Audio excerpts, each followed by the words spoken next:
Hello, everyone. I am Brother Kenneth Deal, and this is the Art of the Deals. On this one, we're going to follow up on our topic, and that would be the one where we're talking about payback, particularly for prayer. We mentioned specifically Auxilium Christianorum. Hard to say that with without doing a tongue tie.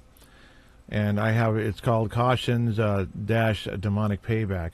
And we're going to answer some comments in there, as we like to do on some occasions, and that's exactly what we're going to do right now.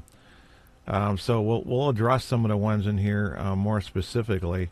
Something I'm going to mention about that Christianorum prayer is that sometimes even the priests have trial and error. I noticed this, but we share information, and we're hoping they listen. There's something we can learn from them still, and there's something they can learn from us. So we listen, especially in the psychology part of it. We're dealing with flesh and blood here on this planet. So you rely also on prayer, but you're really going to have to do a physical action and so forth. You might have to recommend they go to therapy.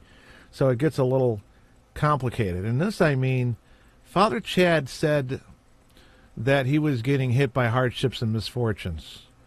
And I'll have to put this video up separately where he says this.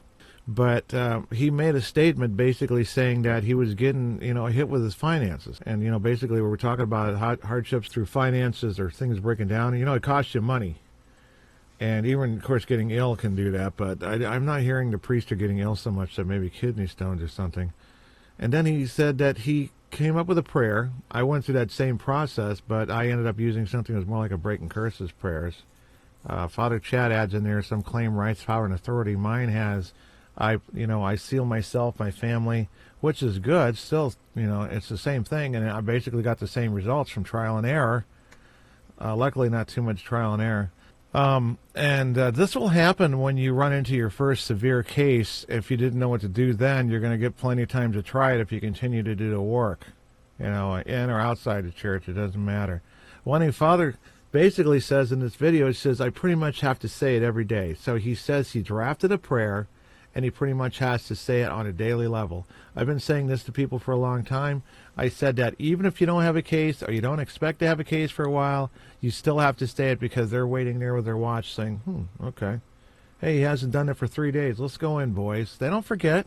Those guys in prison might forget. The guy, with the ugly tattoos and he's doing exercising, he's waiting to get out that one day he can get back at that cop, played by Sylvester Stallone. Or something like that. And that's the way demons are. But you know what? That guy in prison will eventually forget about that. But they're not like that except in movies more so. Where they're that, and they go out of their way and they happen to find where the FBI can here and hide them. Like that, and the way it's done in the movies. Demons are worse than that. Demons don't forget, don't forgive, don't get distracted, don't die of old age. So you doing it every day is great advice. We said that. I said say that prayer against oppression every day because it's a good prayer. We put it on the bottom. Once people have been affected or they renounce occult practices, they have to do that to make sure it doesn't try to hit them. And they might wait for 20 years. Deb Johnson, our friend, played with a Ouija board when she was a little girl, and then 20 years later her brother's possessed, and then her husband gets possessed. Well, that was then her fiancé. That big famous case, one of the worst cases in history, in my opinion. But that's to be expected. Let's start on some of the questions since that's the main topic of this thing. But I wanted to point out that trial and error, even Father Chad, the great theologian of our time, he's like the modern day, Jordan Amen, who was a modern day, Aquinas. And Father, just like everybody else, had some trial and error. The International Association had some trial and error. Wherever he went and got his training, they didn't tell him about payback. And I still have to tell priests about that. So apparently they're still not telling you all in the detail. Maybe, I don't know, we give out any advice, and I don't care who they are, and if they could use some, and it'll help them keep their ministry going, it'll be worth the attention and time to do it, and for hopefully they'll listen. Okay, so yes, Greg G-Man says in here, I won't mention the names on some of these, but if you're thinking about getting into this business, bookmark this video. Well, it is. We've been making a comment about this, and it's not even the prayer warrior level. We're talking about entering the field, the battlefield, the trenches, on any level, and you'll get hit more and more. If you're praying about it versus being there with the exorcist, doing the prayers on site, you're going to get hit differently and more, and it'll be broader and everything else than it would be if you're just praying. So imagine what you were getting just from saying the prayers remotely versus being there in person. You're going to have to do a series of things to do something about it. Okay, so now let's go back down here. It says I learned from Father Repinger's YouTube video. I started saying because of crinky things that have already happened. So here's somebody who already noticed without me saying anything in video. And I know people have been talking about this in forums too. And this is the Christianorum prayer that it drew some payback. I think it had not been put into the original instructions on the site, and it has not yet been updated. Because they this probably simply didn't remember to put it in. The website been updated? It is what it is. It doesn't matter who you are, you're still going to be vulnerable. And you'd be surprised that people are vulnerable. Just like when you go to heaven, you might find out Jeffrey Dahmer's there, and you're like, what? What's he doing there? And your favorite uncle's not, your aunt was devout, and she's not there either. Don't be surprised. We have to remember that. Definitely. These things that could apply. Now, I don't know exactly. I didn't talk to them and ask, hey, so what's up with that? Why didn't you put the disclaimer on there and it puts a warning in there? Okay, so another person, Dave, says, I felt the call to join the spiritual war, so I recently started participating in prayer vigils and protests outside of an abortion clinic. The enemy did not like that and immediately started hitting back. They do that a lot. You notice it pretty quick. It doesn't take as long as you might think. And again, I want to say this, as I said in the other video, just because you think it died down after 4 weeks, there's no reason for it to die down unless, I mean, if you start getting hit right away, why would it do that? You got a protection prayer in there, supposedly. Unless you've added other things to your plate at the same time, and those are, kind of building up your tolerance, but the prayer itself shouldn't just naturally fall off. You're going to find out and Father Chad even said this, related, since he recommends this, but he's probably not part of the collective that put it together initially. He's recommended it. When things seem kind of quiet, a demon is working on something very big to bring you down. Some people are afraid to mention this stuff. Maybe it's pride or whatever. But yeah, I mean, they can bring you down in the worst way possible, make a series of unfortunate events.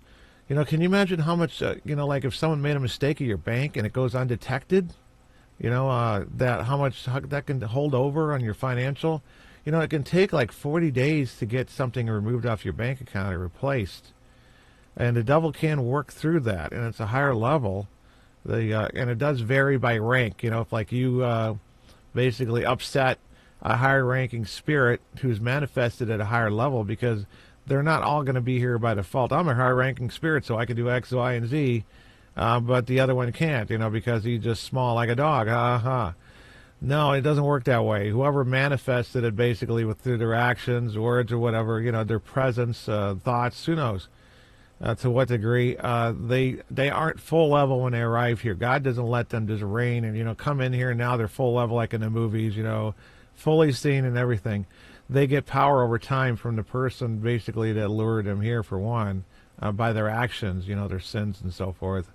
And that makes it more powerful over a certain period of time, especially when it's zeroed in on an individual or house. Okay, let's see. Somebody else said that's my problem in a reply was to find a spiritual director. People have problems finding spiritual director, just like Sister Faustina did, if you read her diaries, and her confessor wasn't it. Your priest is probably not even going to know anything about spiritual warfare beyond the basics. You don't learn that stuff in the seminaries by default. That's a specialized area. That's why they have these classes set up by the Leo XIII Institute and the International Association of Exorcists, which is the one started by Gable and Morth. They have more of the traditional approach, and that's the one that we follow, and we always have. The traditional methods instead of the charismatic stuff and whatever, which is not only very controversial, I have a lot of opinions about it, and they're not good. Another says, Kelly, she says, that would scare me from joining that group and praying those prayers. Right now, I have so much blowback just from being at church and going evangelizing and so forth.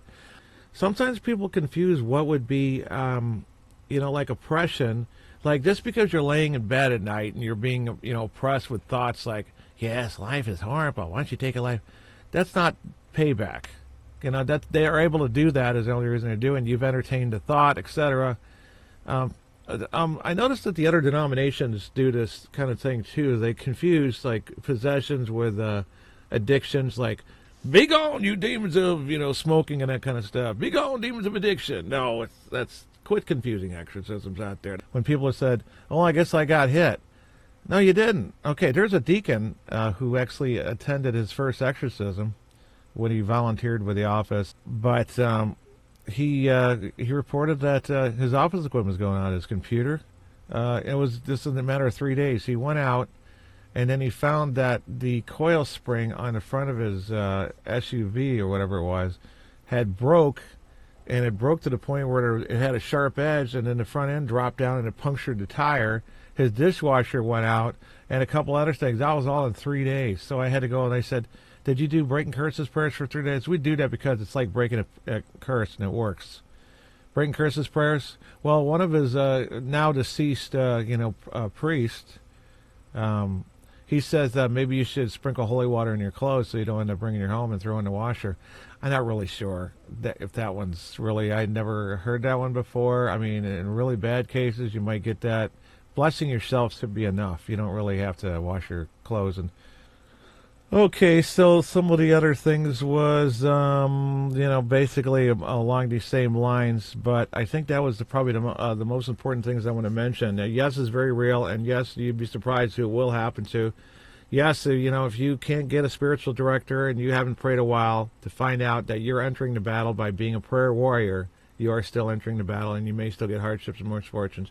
No, don't expect them to just go away by default. If you had a regimen of prayer, see, if I go to Mass like 5 times, a week, or more, Blessed Sacrament once a week, I just, by default, these are extra things, but realize that sometimes people write a book and you think you covered everything, but you haven't.